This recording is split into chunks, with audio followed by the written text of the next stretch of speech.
What if the perfect performance yacht didn't force you to choose between power and luxury? What if you could have something that dominates open water during the day and feels like a floating penthouse at night? That's exactly why the upcoming 2026 Sovereign Sea has everyone talking.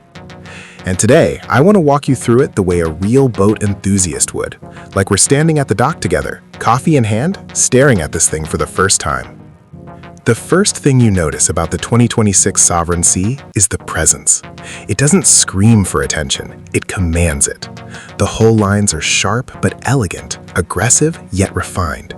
It has that long, confident offshore stance that makes you instantly imagine it slicing through open water off the Florida coast or powering across Lake Havasu at sunset. The bow sits proud and purposeful. The sides flow smoothly toward a wide, planted stern. It looks stable, it looks fast, and it looks expensive in the best possible way. Compared to past Sovereign Sea models, the 2026 version feels more sculpted. Previous generations leaned more toward traditional luxury styling. This one blends that upscale vibe with a stronger performance identity. The windshield is sleeker, the deck lines are smoother, the lighting is integrated instead of added on. Everything feels intentional and modern, built for today's American performance boating crowd. Now let's talk about what everyone really wants to know: how it moves. The 2026 Sovereign Sea is expected to offer twin high-output engine options designed for serious offshore fun. Push the throttles forward and you won't get a lazy buildup. You'll feel instant response. The bow lifts slightly, settles into its running position, and then you're moving fast. We're talking triple-digit capability, depending on configuration. That puts it right in the sweet spot for poker runs, offshore blasts, and high-speed lake cruising. But here's what makes it impressive. It's not just about top speed, it's about how it handles that speed. The hull is shaped to stay planted and predictable. Instead of bouncing around in chop, it feels composed, controlled, confident. For American boaters who deal with everything from Gulf Coast swells to Midwest lake rollers, that stability matters.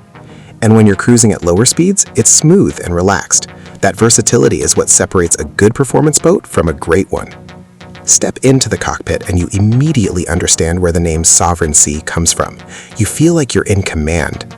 The helm is clean and driver-focused, with large digital displays positioned perfectly in your line of sight.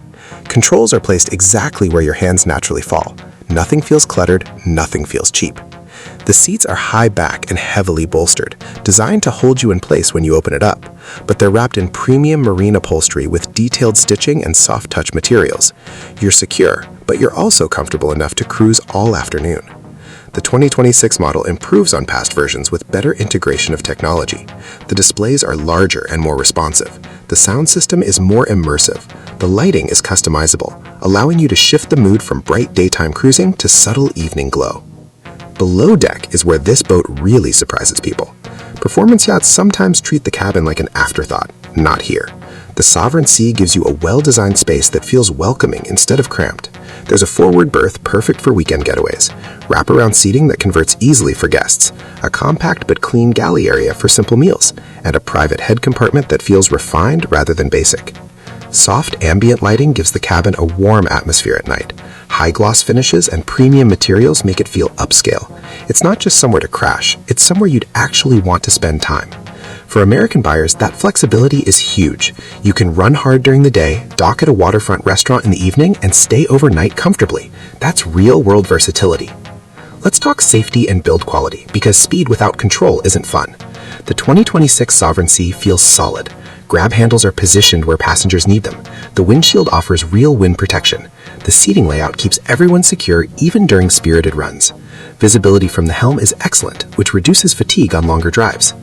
One of the biggest improvements over older models is balance. Earlier generations were powerful, but the 2026 edition feels more refined in how weight is distributed. That means smoother tracking, less bounce, and a more confident feel overall. Now, pricing. Boats in this category don't come cheap, and they shouldn't. The 2026 Sovereign Sea is expected to sit in the premium performance bracket, especially depending on engine selection and custom options. But when you compare it to past models, the added refinement, upgraded tech, improved interior materials, and enhanced lighting justify the likely price increase. You're not just paying for horsepower, you're paying for craftsmanship, for presence, for the kind of boat that turns heads when you pull into a marina in Miami or Lake of the Ozarks. And here's what I love most about this boat. It knows what it is. It's not trying to be a mega yacht. It's not trying to be a family pontoon. It's a performance-driven luxury yacht built for people who love being at the helm. It's for the driver who enjoys acceleration, for the owner who values style and substance, for the boater who wants both adrenaline and comfort. Compared to past Sovereign Sea models, the 2026 version feels like the perfect evolution. More modern, more refined, more versatile. It keeps the performance spirit alive while raising the luxury standard. So let me ask you something. If you had the keys to the 2026 Sovereign Sea right now, where would you take it first? The Florida Keys? Lake Tahoe? The open Atlantic? Would you spec it for maximum speed or load it up with every luxury option available? Because at the end of the day, this boat isn't just about numbers. It's about experience. It's about that moment when the engines fire up, the water stretches out in front of you, and you feel completely in control. Sovereign Sea. Rule the water. Own the horizon. If you're excited about this 2026 release and want more deep dives into high-performance luxury boats built for American waters, make sure to hit that like button, subscribe to the channel, and turn on notifications so you don't miss what's coming next. Drop a comment below and tell me, speed or luxury? What would your perfect spec look like? Thanks for watching, and I'll see you out on the water.